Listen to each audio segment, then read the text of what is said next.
Recuerdos de un sapo. Es curioso cómo los espíritus avanzados encarnan, en cierta época de su vida, la modalidad común de ser, contra la cual han de luchar luego. Generalmente aquello ocurre en los primeros años, y la página que sigue no es sino su confirmación. Quien la escribe y me la envía, MG, figura entre los más firmes precipitadores de la revolución social y es, preciso es creerlo, tan exaltado como sincero. Contados por él, no dejan de tener sabor picante estos recuerdos. Aquel día fue una fiesta continua. Las lecciones de la mañana se dieron mal, la mitad por culpa nuestra, la otra mitad por la impaciencia tolerante de los profesores, deseosos a su vez de huir por toda una tarde del colegio. Ese inesperado mediodía de asueto tenía por motivo el advenimiento de la primavera, nada más. La tarde anterior, el director, que nos daba clase de moral, nos había dirigido un pequeño discurso sobre la estación que entraba, la dulce naturaleza que muere y renace con más bríos, los sentimientos de compasión que hacen del hombre un ser superior. Hablaba despacio, mirando fija y atentamente como para no olvidar una palabra de su discurso aprendido de memoria. Lo que no recuerdo bien es la hilación que dio a la primavera y la compasión humana. De todos modos, el día siguiente, 23 de septiembre, nuestro segundo año debía ir al jardín botánico. Fuimos. El día era maravilloso. Como no hacía viento, la temperatura casi estival parecía más densa. Avanzábamos buliciosamente por los senderos, mirando a todos lados. Cuando el director se detenía ante alguna planta extraña, lo rodeábamos y clasificábamos hojas y flores sin ton ni son. A pesar de ese nuestro servilismo de estudiantes en pupilaje, que nos llenaba la boca de la más embrutecedora vanidad de erudición para adular al director, no dejábamos de saludar con caliente emoción muchas plantas realmente útiles, las pitas, de hojas concéntricas y cónicas con espolón negro, cuyas últimas vainas de color crema sirven, ya para hacer barcas, ya como arma ofensiva contra toda lagartija del camino. Los paraísos, cuyas ramas arden con mucho humo, indispensables para bien sacar camoaties. Los membrillos, afilados en varas recias y delgadas que azotan a maravilla el anca de los petizos. Los laureles, sagrados por sus horquetas para ondas. Los damascos, que secretan goma interesante al gusto, al revés de la del eucalipto, que es picante. Los talas, gracias a cuyos bastones irrompibles los lagartos y víboras viven más bien mal, sobre todo si se tiene cuidado de escoger una rama encorvada, de modo que se pueda golpear de plano sin agacharse mucho. Todo esto veíamos. El director estaba muy alegre, y para mayor goce nuestro, no se acordaba casi de sus eternos y aburridores discursos de clase sobre moral. Ser bueno, es ser justo. Todo proviene de ahí. Cuanto más humilde es el objeto de nuestra compasión, tanto más noble es esta, etc. Aunque no entendíamos poco ni mucho tales aforismos, creíamos en la suprema virtud de nuestro director. Hubiéramonos llenado del más espantable asombro si nos hubieran dicho que quien así apostolizaba a diario, podía no ejecutar precisamente lo que decía. De tal modo en las criaturas son inseparables los conceptos de predica y ejemplo. Entretanto, habíamos recorrido el jardín en todo y contrasentido. Ya era las 4:30 y debíamos volver. Nos encontrábamos, pues, hacia el portón, cuando al inclinarme sobre un viburnum prunifolium, como recuerdo el nombre, vi en su sombra húmeda, sentado gravemente junto a un terrón, un sapo, un sencillo sapo que se mantenía quieto ante el ruido. Lo empujé con el pie y el animal rodó. Distinguí un momento su vientre blanco amarillento y enseguida se dio vuelta, quedando inmóvil en 3/4 de perfil a mí. Mis compañeros llegaron. Ante nuevos pies amenazantes, el animal dio 2 saltitos y se detuvo de nuevo. Posiblemente hubiera pasado en un instante a una vida mucho menos accidentada, si el director, al acercarse y ver el buen animal jardinero, no hubiera tenido una idea maravillosa. Déjenlo, nos gritó alegremente, conteniéndonos con ambos brazos abiertos, traigan 2 ramas. Sin comprender aún, nos desbandamos y volvimos presto con lo pedido. El director dobló una de aquellas hasta que sus extremidades se tocaron y, manteniéndolas así, colocó sobre esa angarilla al sapo, mientras, con la otra rama le oprimía el lomo. Entonces se irguió, mirándonos con los ojos brillantes de malicia. Lo vamos a poner en la vía del tramway, nos dijo articulando despacio, para dar más sugestión a la ingeniosísima idea. Es de suponerse los festejos que ésta mereció. Aun el menos imaginativo de nosotros vio en un momento el maravilloso aplastamiento. ¡Qué aplastamiento! ¡Qué modo de aplastarlo! En nuestro entusiasmo no buscábamos comparación alguna, porque comprendíamos confusamente que nada había a que equiparar esa trituración. No va a caber ni un dedo entre la rueda y él, se atrevió tímidamente uno de los menores. Nos reímos en su cara. Ni un dedo, replicó otro mirando despreciativamente a la criatura, ya avergonzada. Ni una araña, ni una víbora por chica que sea. Todos lo apoyamos calurosamente con la mirada. Eso de, la víbora por chica que sea, nos pareció sobre todo muy bello y justo. Enseguida nos encaminamos en triunfo a la calle. Yo, particularmente, estaba excitadísimo. A mi lado marchaba un chico de mi edad, delgado y pálido, que vestía siempre de terciopelo castaño, pantalón de bombacha sujeto sobre las rodillas huesosas, y un gran cuello blanco que le llegaba hasta los hombros. Decíamos de él que era un marica. Ya se sabe el desamor a los juegos enérgicos y la dulzura femenina que caracterizan a las criaturas a quienes se califica así. Qué gusto, matar al sapo. Me dijo con su clara voz. ¿A ti te gusta? A mí, le respondí fogosamente, desafiándolo. 3000 sapos mataria. 4000 sapos. 5000 sapos mataria. A mí no me gusta, repuso, sintiendo en el fondo no ser como nosotros. Es un animal inofensivo. ¿Y si te hubiera mordido? Pero si no muerden.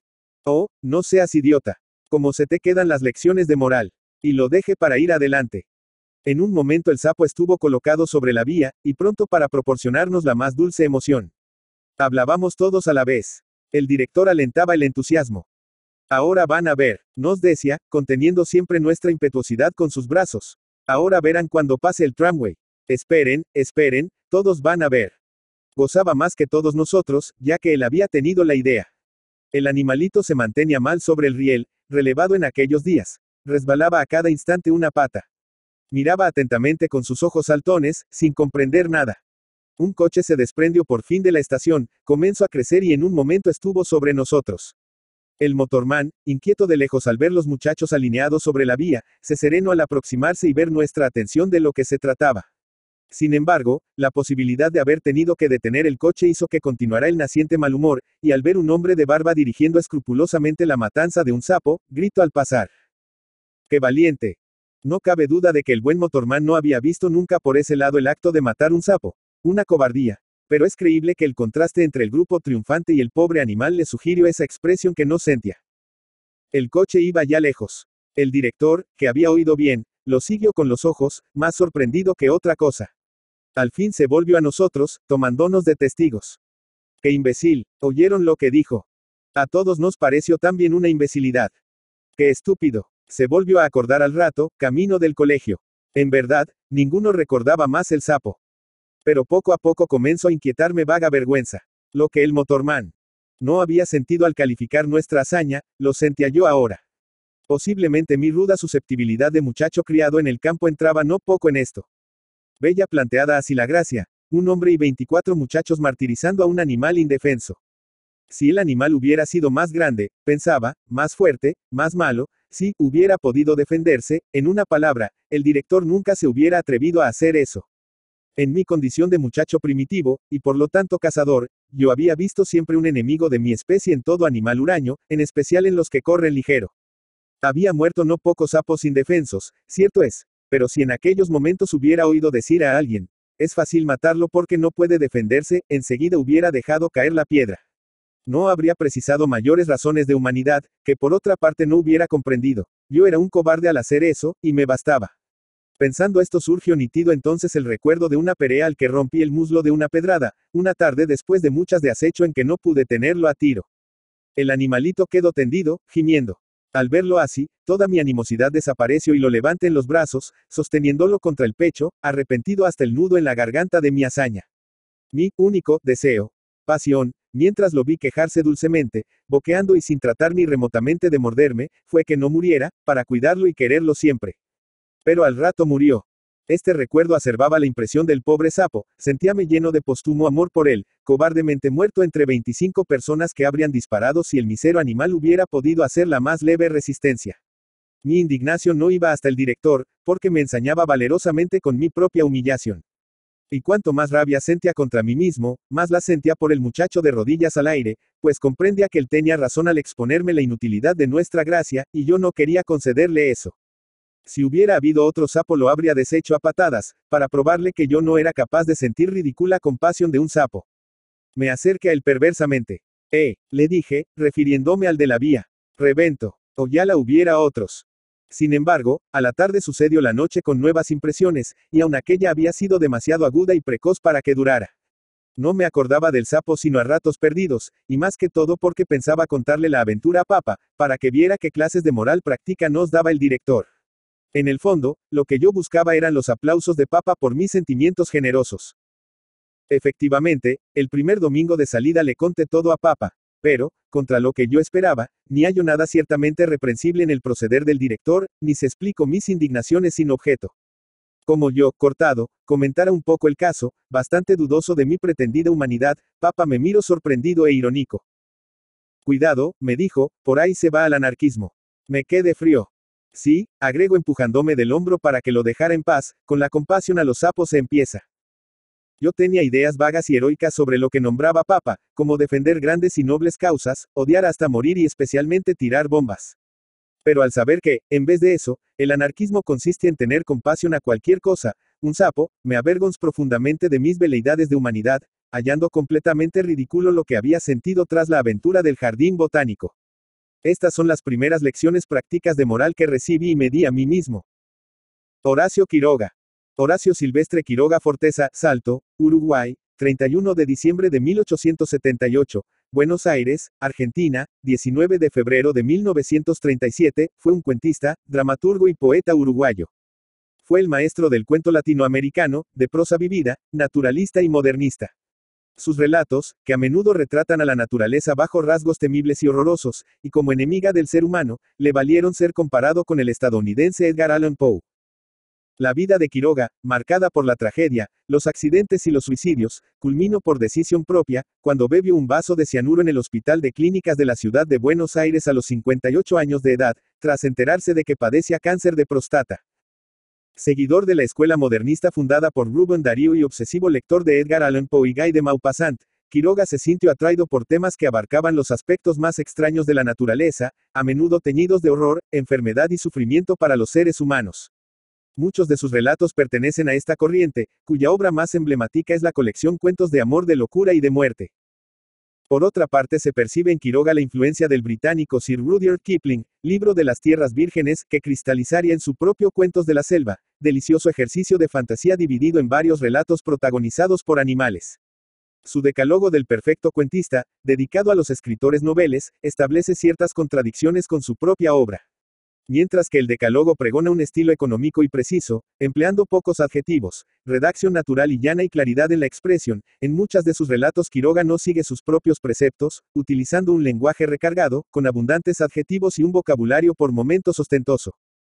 Al desarrollarse aún más su particular estilo, Quiroga evolucionó hacia el retrato realista, casi siempre angustioso y desesperado, de la salvaje naturaleza que le rodeaba en Misiones. La jungla, el río, la fauna, el clima y el terreno forman el andamiaje y el decorado en que sus personajes se mueven, padecen y a menudo mueren.